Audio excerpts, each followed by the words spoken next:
Hello, everyone, and welcome to a special episode of Debating Metal. It's special because we will be doing a full album review of Iron Maiden's latest release, Senjutsu. As we've mentioned plenty of times before, we're big Iron Maiden fans, and finally, after 6 long years, we have a new Iron Maiden album to listen to. But first, let's dispense with all the formalities. If you enjoy the show and you want to hear more, click the subscribe button on your favorite podcast platform and get the show on your favorite device each and every week, or as often as we can push one of these things out. We also want to interact with you guys and read your opinions, so if you like what we had to say or just want to rip us a new one, send us an email to debatingmetal@gmail.com or DM us on our Facebook, Instagram, or Twitter. We're also now on YouTube. Be sure to subscribe and ring that YouTube bell to be alerted each week when we drop a new episode. So, Kenneth, let's get into the album. Alrighty, yeah, we're going straight for the throat today on this one. We have no rusty metal, we have no freshly forged, we don't have any online pick of the week. We're just doing this album review. That's why this episode is special.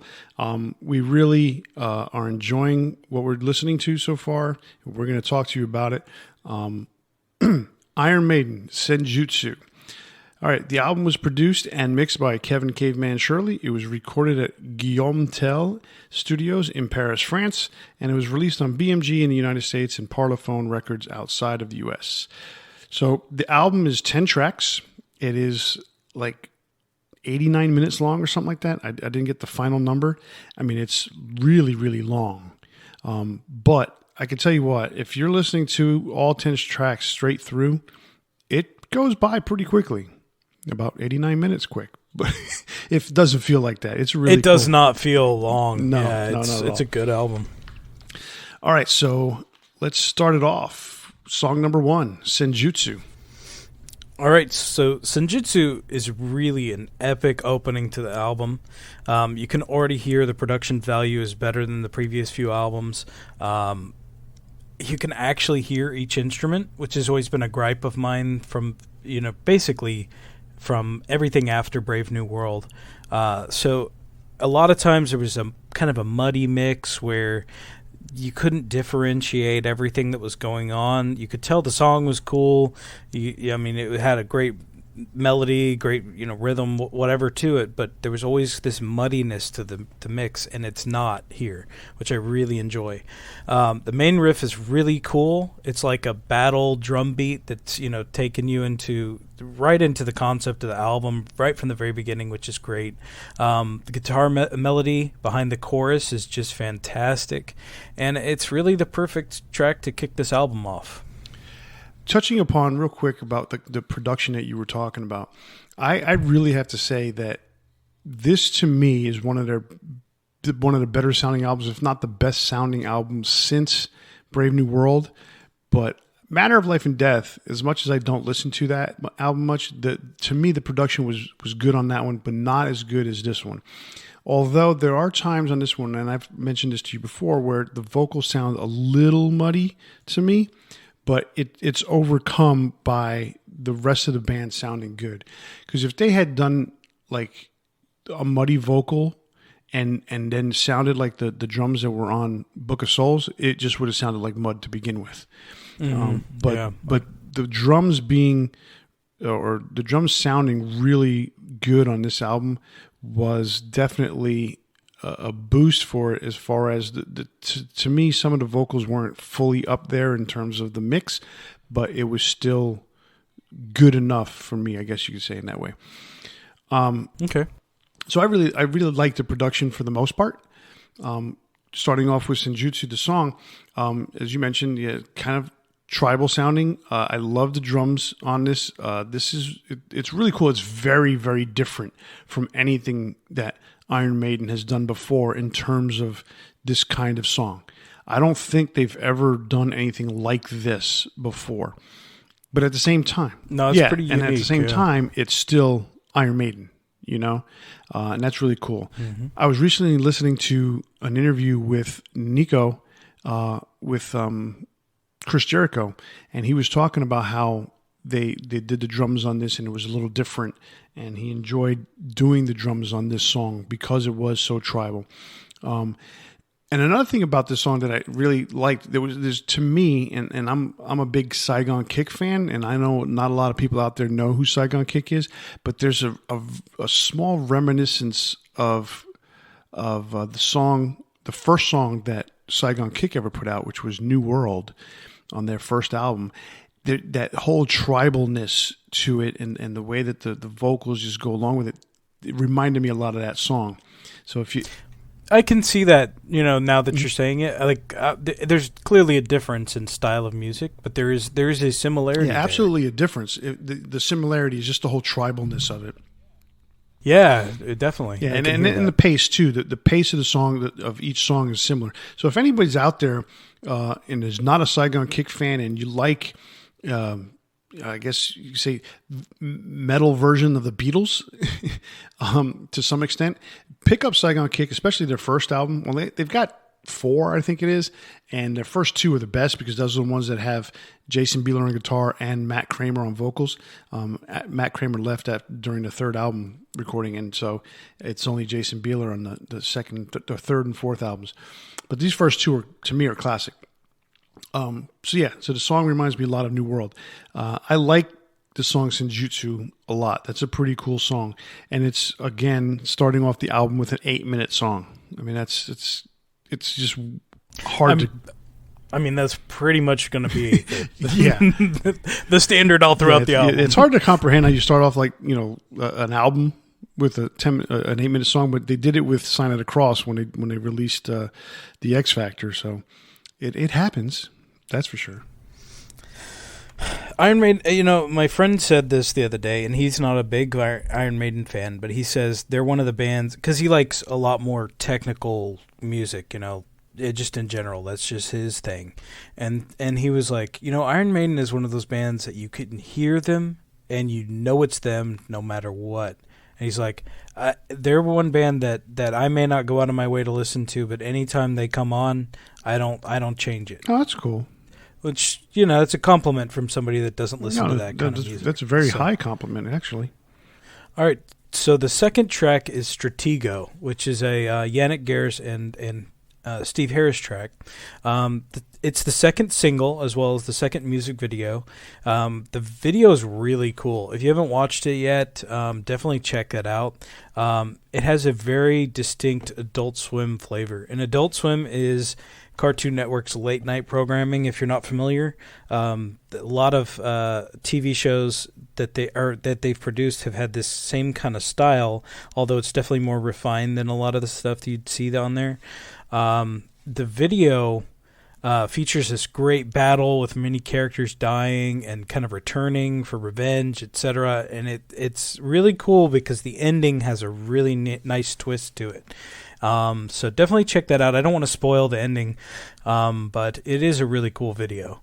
The song is a pretty standard galloper from Harris and Gers, but it's really cool, and it has like a dark vibe to it. It's hard to describe without listening to it, but it has every section has this kind of dark turn to it, which is interesting because it actually parallels what's going on in the video really well. I actually really like the tone on the guitars that they used here, which when we first talked about this track, we weren't 100% sure. We thought it was like a production issue or something like that, but it's more of a stylistic choice, which is interesting because it sounds a lot like the muddy guitars from the earlier albums that we were talking about. But this is different because you can actually hear also there's more clean guitars throughout the song too. So it's pretty interesting. It's a little bit more reminiscent of the tone of the stuff they produced after Brave New World. The whole production thing with Iron Maiden has I don't want to say become like a running joke or anything like that, but it feels as though it's like, what are they going to do this time? So there's the running commentary about it because they always have a different plan. Be it we're not going to master this album, or we're going to mix it like we're in a garage. All these different kind of concepts that they lay down before they start doing the album, and is one of these things. Like this particular album, they actually came into the recording studio not having rehearsed any of the songs, and even some of the songs were actually written in the studio. Like Steve brought his 3 epics that we're going to talk about at the end. He brought those to the band, but like some of the stuff between Adrian Smith and Bruce, that was written in the studio. So it's such a different thing every single album that they do. So it always changes the way things are done, I guess, and I guess for them it keeps it interesting. Yeah, I mean it you can tell that it wasn't as planned, but that's a good thing here. Like it really is. Yeah. I think a lot of the times they kind of got ahead of themselves with this plan of how they were going to address the sound of the album, and that almost was to the detriment of the album, because this was more organic and free flowing as a whole. Oh, absolutely. And it definitely shows, because there's so much. To me, I would say there's so much experimentation on this album, between the different sounds and different styles and different. I don't want to say recording techniques, because that's not the case, but the different ways of putting these songs together. It's very Iron Maiden, but at the same time, there's so much more that's been added. So getting back to Stratego, that video that you were talking about is done by the Adult Swim guys, so that's pretty cool. And they I did not get a chance. I did read about the fact that it was done by the Adult Swim team. And but I haven't had a chance to watch it. It's just been one of those things where I've been crazy busy in the last several weeks. And to really kind of touch real briefly on that, that's the reason why you haven't seen or haven't heard too many episodes recently, because I've been crazy busy. Chris and I, we work in the same place, and we've been getting new offices built, and so I have had no private time. I've had to be, I haven't been able to go to my office to be by myself so I could edit the podcast. So I've been out in the open basically, and I can't just sit there and edit the podcast. People come in and out, they interrupt, and so I don't have the time. So now that we got our offices back, I should be getting the time to be able to do this and start pumping these things back out every week. I like this song a lot, Stratego. It's a really cool song. I love the Maiden Gallop on it. It's one of 2 songs on this album that have the true Maiden Gallop, to me at least. And there's definitely something. The melodies of the lyrics in this album are great on every single song, and the choruses in some of the songs may leave something to be desired, but they're still good. And it's kind of hard to comprehend, the contrast between that. But, like we've known Maiden for so long, we've listened to them for so long, we know what they're capable of. And so for them to go in a different direction in terms of how they do the chorus is, to me, a little disappointing, but at the same time, I know the need for growth and change and stuff like that from artists, because I think they could have done a little bit better job on some of the songs with the chorus itself, but sometimes that's just the way the song is built, and it just goes from there, and it's just natural. But this song is really cool. I do like this one a lot. Yeah, I mean, I understand where you're coming from, but at the same time, I guess it's just that's the creative output they're creating, and there's really not much you can do about changing that. Right, exactly. So, okay, so track 3 is The Writing on the Wall. We've actually talked about this in a previous episode before. It's the first single and the first video, and I would say that the video is way more epic than Stratego's. This was where they really spent their money as far as the video goes. There's hundreds of references in it. If you have not watched this animated video, check it out now. I'm not going to go into too much detail because, like I said, we have talked about it before. But it's epic, like on the level of the heavy metal movie. if you've ever seen that. But I would say animation is even better here. The song itself has an awesome Southern outlaw vibe. There's a lot of biblical references, primarily to Belshazzar's feast. I'm not going to go into a lot of that stuff, but if you're interested in that kind of thing, definitely check out some of the references that are put there. But it is kind of topical, where basically one man, listens and is humble and learns his lesson, and the other is not. And it can be kind of topical to a lot of things going on in the world right now. This is definitely a different style of song for them. And so you don't know where to sit there and say, this is Iron Maiden. You sounds like Iron Maiden to a degree, but the structure of the song, the kind of song it is, as you mentioned, there's a little bit of country soundingness to it. And I wouldn't even say country. To me, it's more, and I don't even call it Southern rock. It's kind of like, almost like, I guess you could say outlaw country to some degree in there. It's a really weird, because I call it Western. That's what it is. Like when you see a Western movie, this song, the intro would fit right in, or not necessarily the intro, but the main, the pre-verse music. That to me is where it fits, like, it's Western style as opposed to country, because country music to me doesn't sound like this. But that's my opinion. This is one of 2 tracks on the album that have a country or westernish vibe to it, as far as the sound is concerned. As far as the subject matter is concerned, I don't know if you heard any interviews with Bruce, but this is basically, part of it. You did mention it was biblical. He had been watching a lot of, the hell is it? Sons of Anarchy.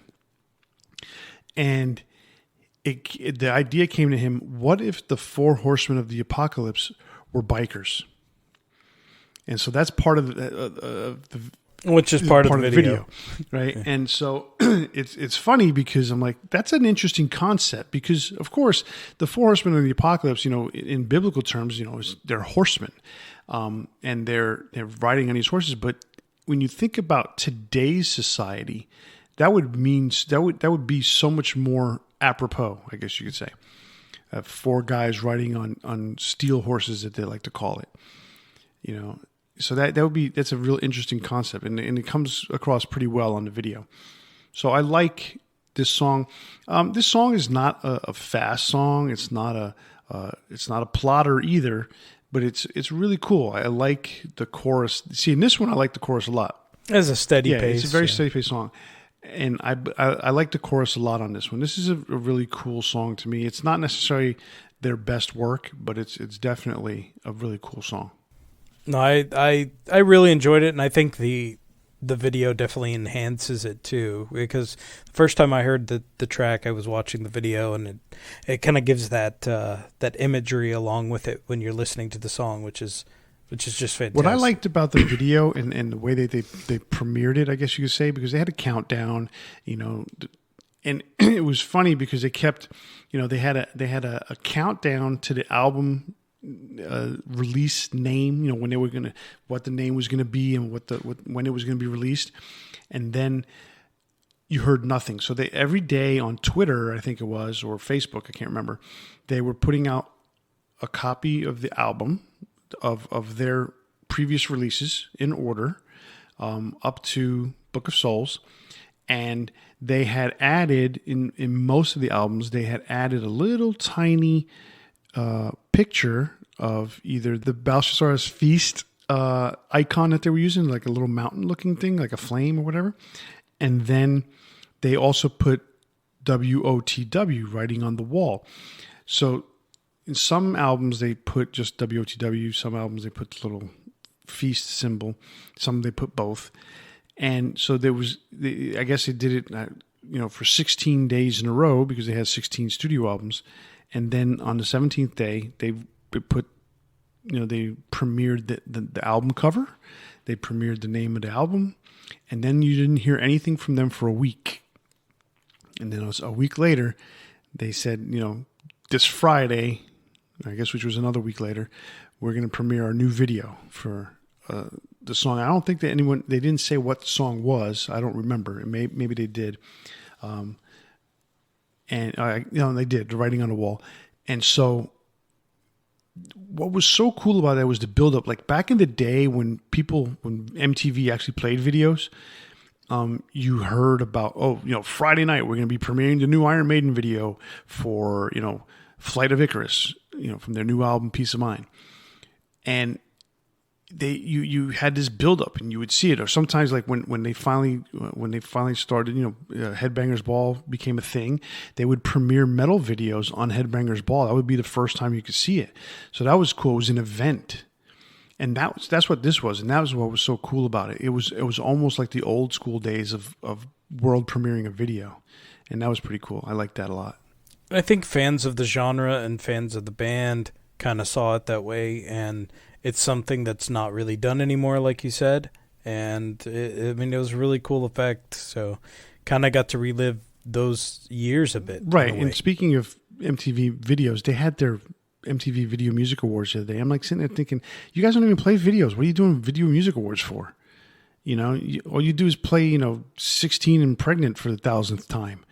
It's like, I don't understand that. I mean, you don't play videos, but yet you're going to do Video Music Awards. That doesn't make any sense to me. But anyway, we move on. That's a rant for another time. Yeah. All right, so moving on to track 4 is Lost in a Lost World. This is a Harris-only track. This is the first of 4 that he's written, but like you said, I believe this one was written in the studio rather than him bringing it in. I love the vocal harmonies with the guitar around the midpoint and at the end of the track. So basically what they do is Bruce is singing a vocal melody, and the guitar is playing a harmony with him in the same notes, which is really cool. It's an interesting effect. It's kind of revisited a couple times throughout the album, but here at the midpoint, it's a little bit more heavy. It's not heavy per se, but like it's a little more heavy than what would come later. And at the end, it's a bit more emotional, and it leads to this kind of the pace of the song. It builds and then it slows down a bit, but it's never really a fast track. The chorus of Lost in a Lost World reminds me a lot of some of the material you might hear on Brave New World 2, which is kind of cool. So there's a lot of subliminal, I guess, throwbacks to previous albums throughout this album too, which is kind of cool. It's like they're revisiting some of their material but not plagiarizing their material, which is cool. I took notice of that myself. I noticed that there are certain licks or certain chords or chord structures or whatever they're doing that harken back to some of the stuff that they've been doing since they reunited back in 2000 or 1999, excuse me. Mm-hmm.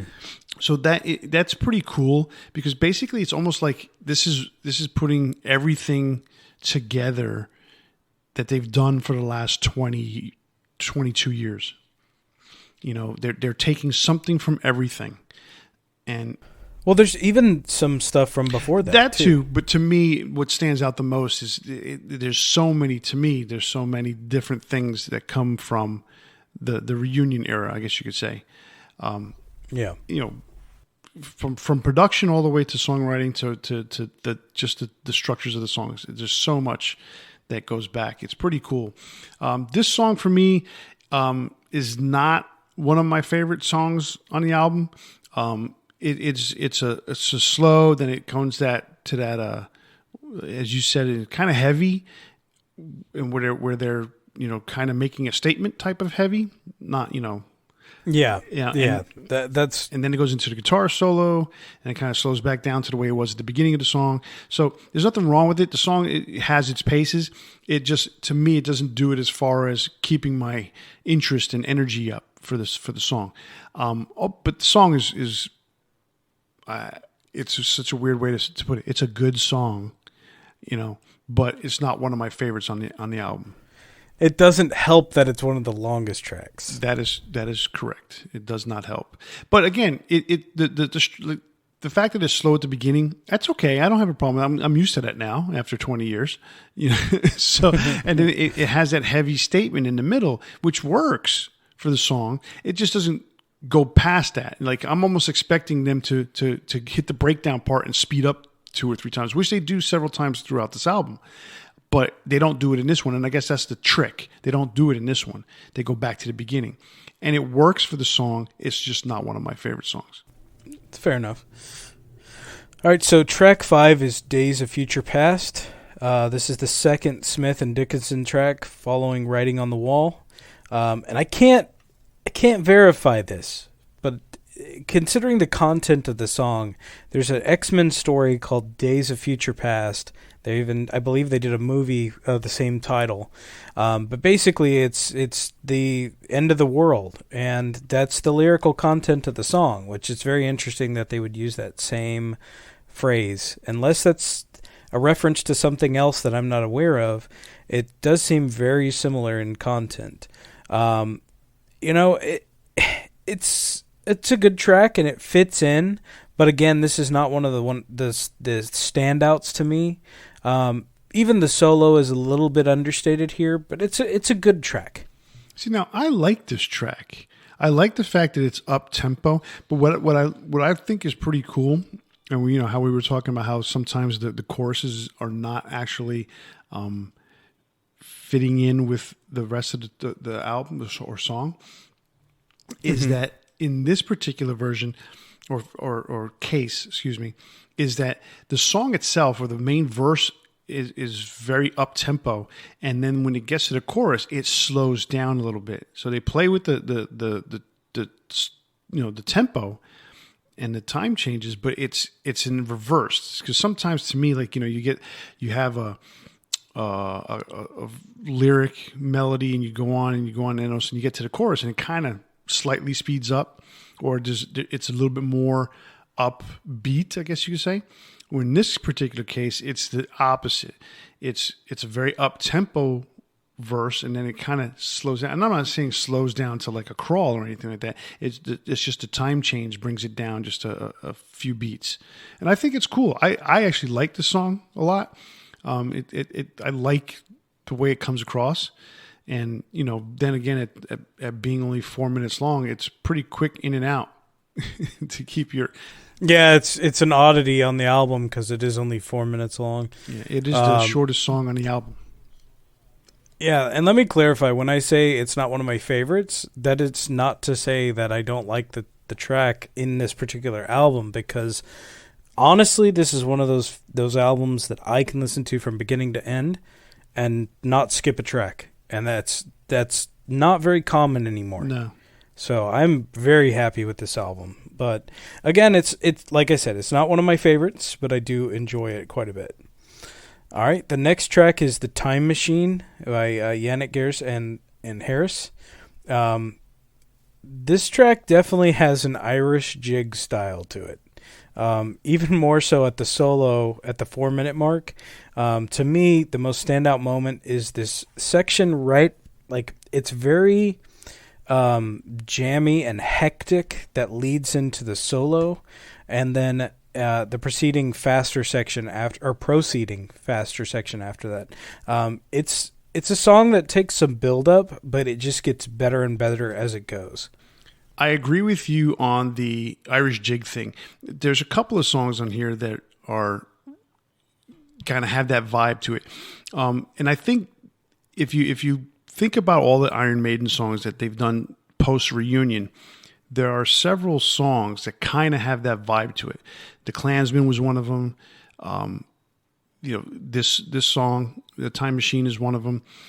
There's certain songs, I think even Dance of Death, I think was one song that had a kind of like a jiggy feel to it, almost like they were pulling out some old, Irish, Scottish, English folk songs from the 16th and 14th, 15th, 16th, 17th centuries, and using those melodies as part of the guitar solos or part of the harmony solos, and that was pretty cool. I liked that. and this is one of those songs to me that has that. So I really like the Time Machine. I like the way that Bruce is. The melody of the verse is going along with the actual guitar work. It just follows the same exact pace. I like that. There's a uniqueness about that in this particular song that I like a lot. It keeps you interested because you got that again, a 2-minute intro where it's very quiet, very silent, but you hear them building the melody to the song, and then it goes into the heaviness of it. I like it a lot. I think this is a really cool song. I think people will enjoy it, and it definitely doesn't feel like 7 minutes. So that's another thing too that I think is pretty cool. Well, it's only a 5-minute song if you cut out the 2-minute intro.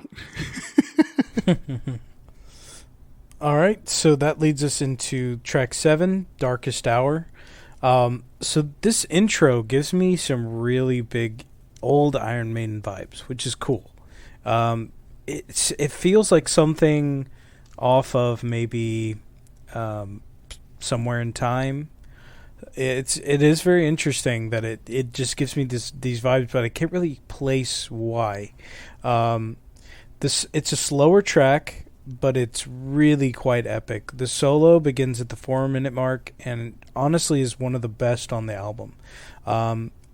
It's slower and more emotional, and it's laying its own touch on the subject matter of World War II and its effect on the soldiers. And even the solo has that same effect where you feel, because of the lyrical content of the song, you feel that the solo is really imparting some of the same feelings as the rest of the song is. It's really a great track.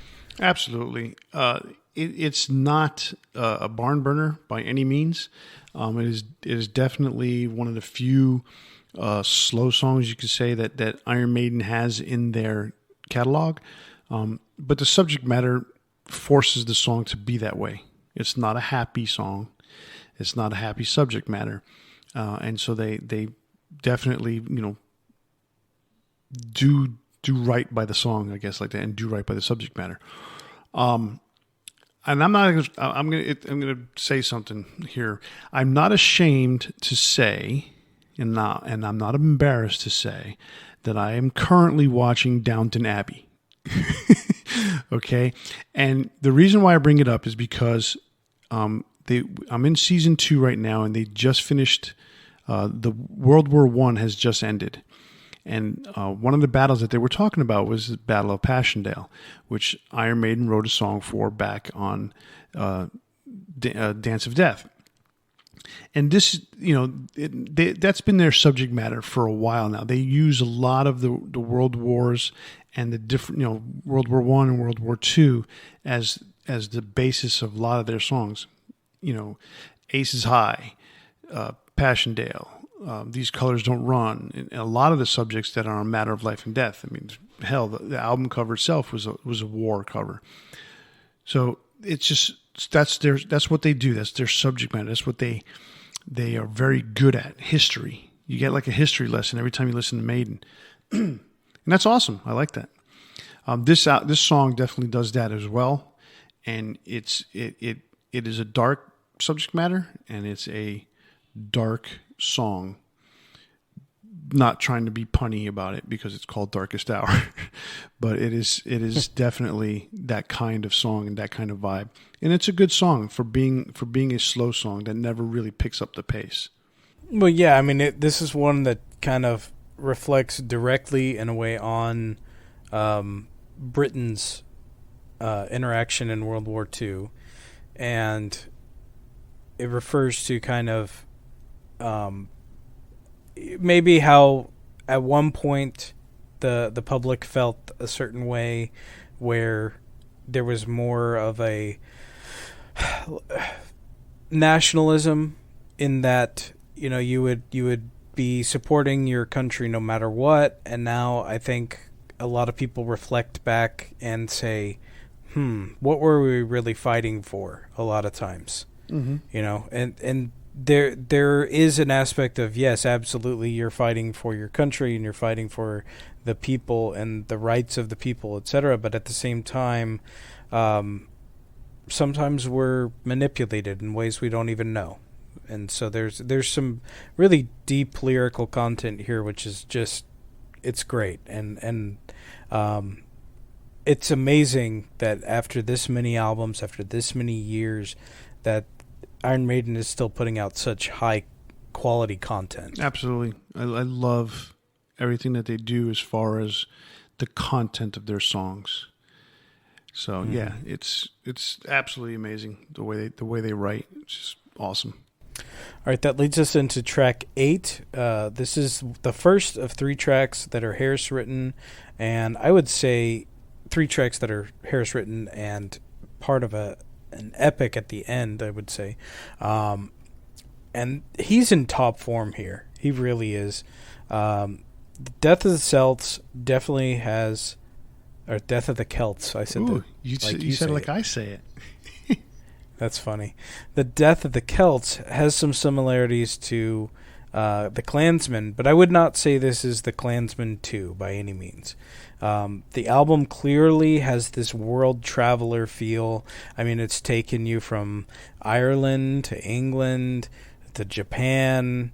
I mean, everywhere across the world in a way, which is really interesting. States.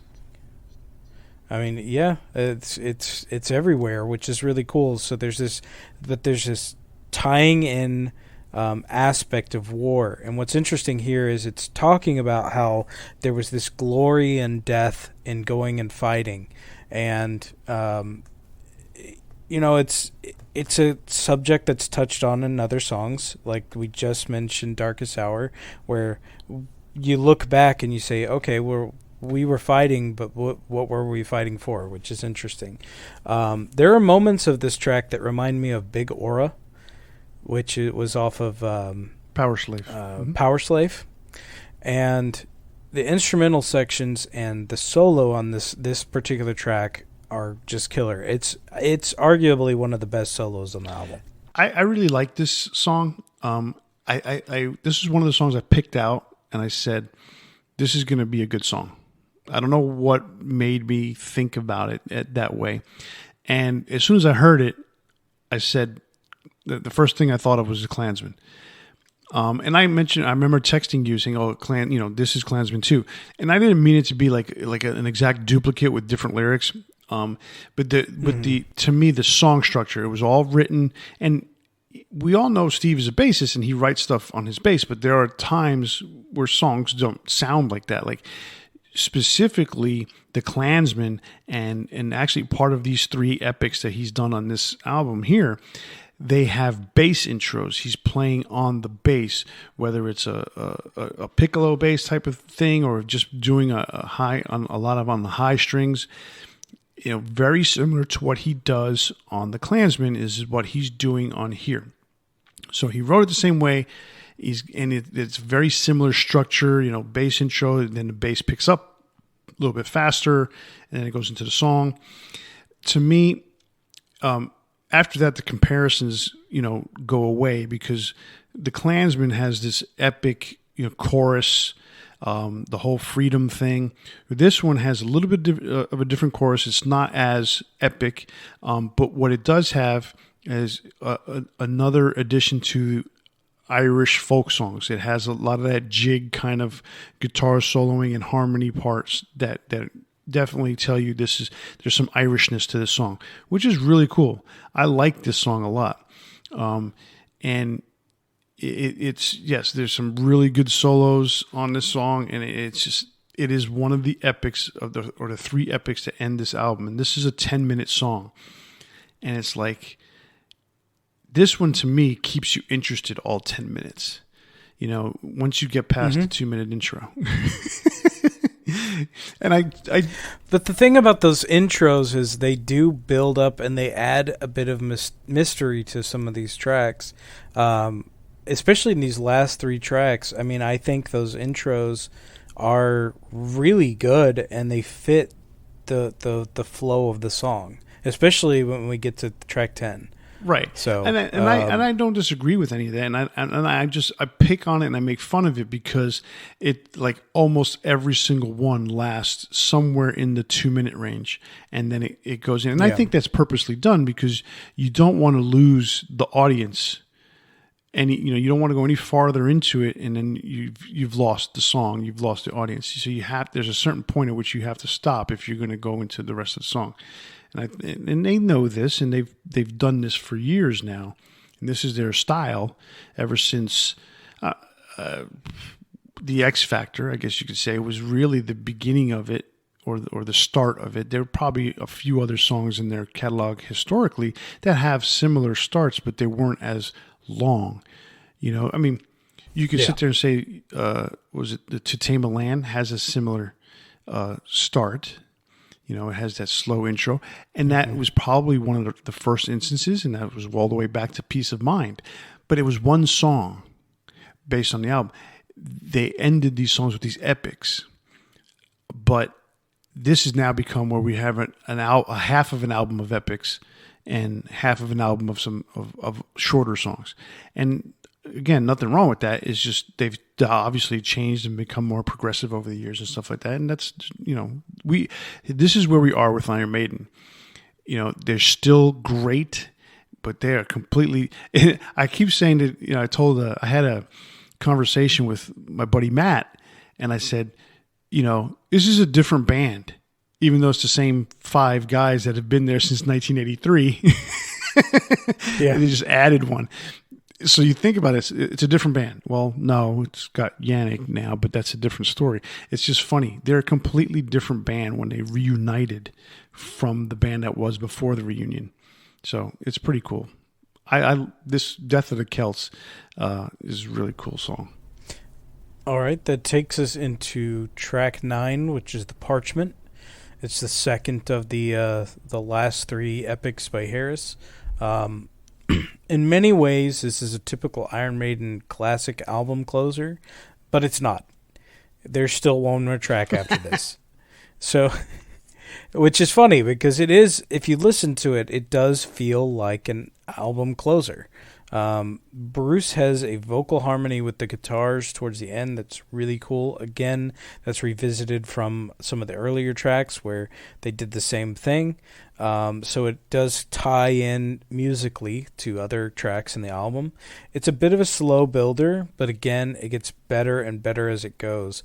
This was one of the tracks that really stood out to me as the melody was really memorable and it caught my attention. What did you think of this one? To me, it's up and down with this one. And the reason being is because I agree with you. There's a lot of cool melodies on it. There's a lot of cool things about the song, but it's a slow song for 10 minutes of the 12. And at the 10th minute somewhere, or the 10th hour, if you want to look at it that way, it picks up the pace and which is typical of the other slow to fast songs that Iron Maiden have. You hit a beat and all of a sudden they're charging at 100 miles an hour. And I just think for me, having to wait 10 minutes for that is a lot. Throughout the first 10 minutes, again, there are good parts to it. To me, it's not my favorite song on the album by any means. I really just can't get into this completely. I listened to it I think twice today, and I'm just like, yeah, this is one of those few that are not doing it for me. Although when you get to minute 10, it kicks in and boom, you're jamming out to the last 2 minutes. I just think it waits too long to do that. Either they could have done something like that, like around the 6 minute mark, and then slow it back down and maybe kick it in again at the end. I don't know. Maybe that would have maybe made it better for me, but so far it's one of those songs that just doesn't do it for me. I think it's probably one of those tracks that appeals more to progressive metal fans. So that being said, it probably doesn't work for you as much, but I do really like this track. I thought it was great. But that leads us into track 10, Hell on Earth. And I would say this was just one that I just absolutely loved. I listened to this track so many times since the album's release. It takes about 2 minutes of intro again to get into it, but this intro is really great and suspenseful and leads right into it, where it doesn't feel separate whatsoever. It feels like it's built into the track. When it gets to the section where Bruce growls lost in anger around the 7:45 mark, I was just awestruck because there was so much power in his voice, and in a different way than typical, where he's usually belting out. He's not growling. He's not putting that edge on his vocals in the same way, and it just like cut through everything. It made me stop what I was doing and just sit there and listen for a second, like, because I was just shocked at that different kind of power coming from his voice. And one thing I have to say also about Steve's bass work is just really awesome on this track. There's some really intricate stuff going on. If you take a minute and listen just for the bass, you'll really be surprised. I think is Steve's always been an amazing player, and he has his gallop and he has his bag of tricks that he does, but there's something more to what's going on here than I was led to believe when I first listened to the track, and then I really started listening to what he was doing, and I was like, wow, this is really good. I like Hell on Earth a lot, and this is the other song that I was mentioning that has the Maiden gallop in it, and I think that's what, for me, is what I like a lot about it, because it has that, head bopping feel to it, and it keeps you going, and it's like that throughout most of the song, which I think is pretty cool. I agree with you. Steve Harris's playing has just gotten better and better and better and better, more and more intricate. I mean, if you listen to specifically on Death of the Celts or even the Klansmen, all the stuff that he's doing and the intricacy of that, and how many notes, and it's not about playing a bajillion notes inside of 2 minutes, but just how he's doing it and the notes that he's playing it's pretty amazing. That being said, this is a really cool song to end the album on. I think this is one of those that will go down there as one of those classic Maiden closers, for sure. For sure. It's an amazing and since track. we brought it up about the fact that this is one of the two songs that I mentioned that had the gallop, I want to state, I remember now, Days of Future Past was the other song that had the country-ish feel to it, with the guitars, or the western-ish feel. So that's, going back to that song real quick. But Hell on Earth is really, I agree with you with the whole Bruce thing and the growling and all that. It's super, super different, I guess, from Bruce. This song is just outstanding. I mean, there's not much, I can just praise it all day. It's such a cool song. All right. So I would say overall, for me, this is, it's tough to grade it any lower, but I would say this is a 9/10 album.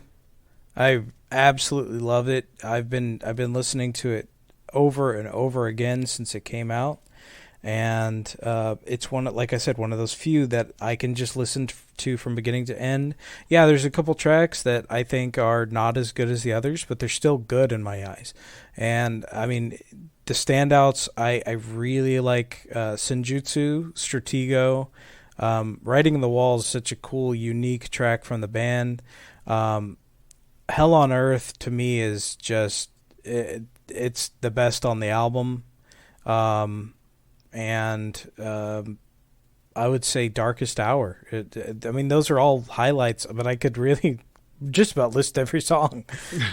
So, all right. So let me since we're at the end of this review here, a couple of things. The keyboards on this album were very different from the way Steve has done keyboards on the other albums. It almost felt like a whistle, almost. To some degree, not that high a pitch, but he used it the same way on every single song.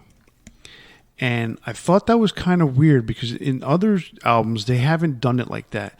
This one almost felt to me like this was the first time that Steve was ever playing keyboards. I don't know. It almost seemed like they regressed in terms of the keyboard sound and the keyboard enhancement. To me, I think it's overused on the album, I don't think it needed it as much as they put it in, for sure. Because once they get rid of it, the album, the song rocks, and you don't even notice if it's there or not. But it's almost so noticeable when it is there that it's kind of like, is this necessary? It's noticeable to me on Death of the Celts, The Parchment, Hell on Earth. All the slower songs are that it adds to that mood to it, and I don't think it needed it.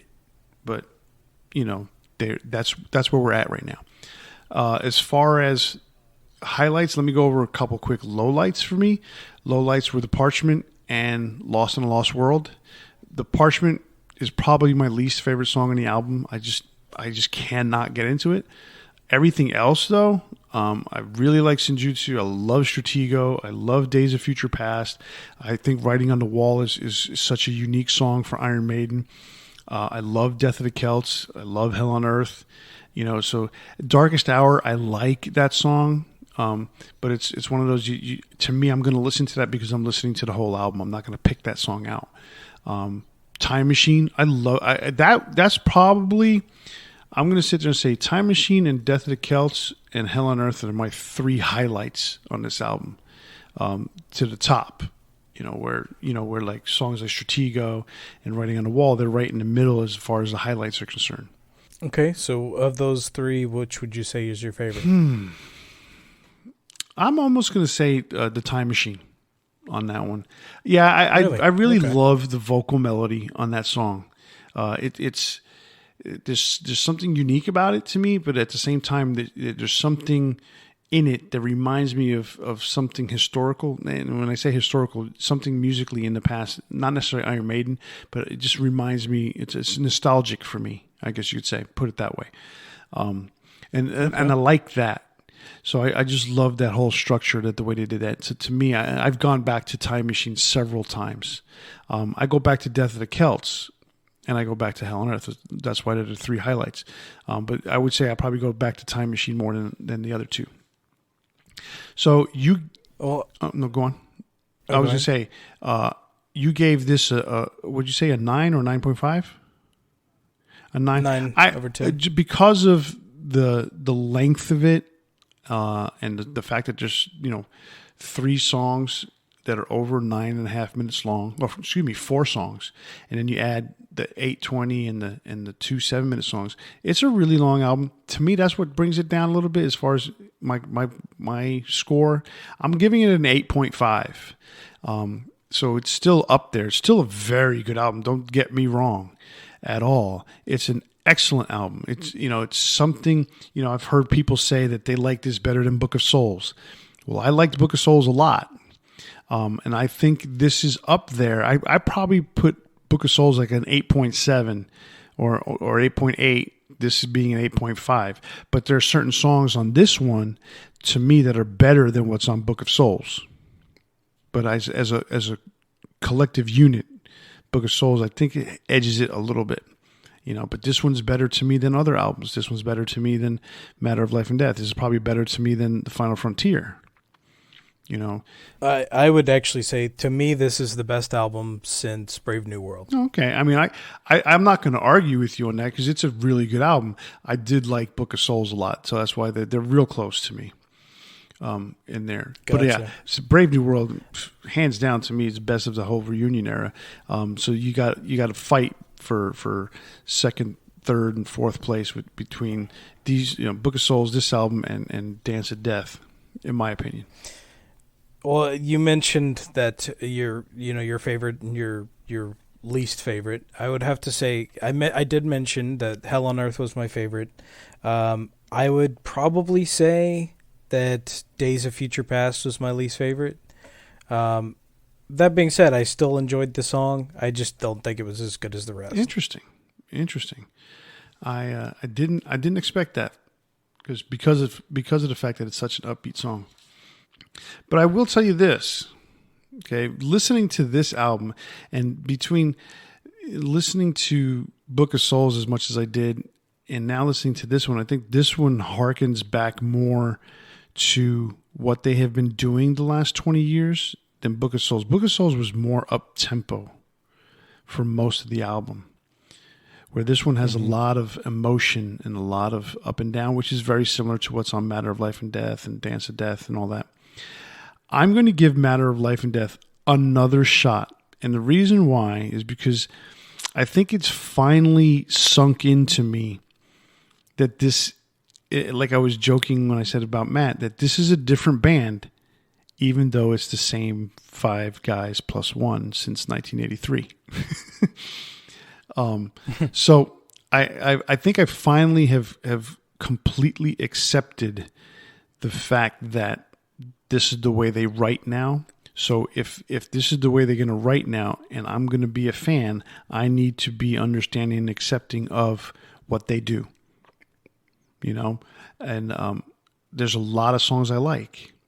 So I'm going to give Matter of Life and Death another chance because so many people say it's so good.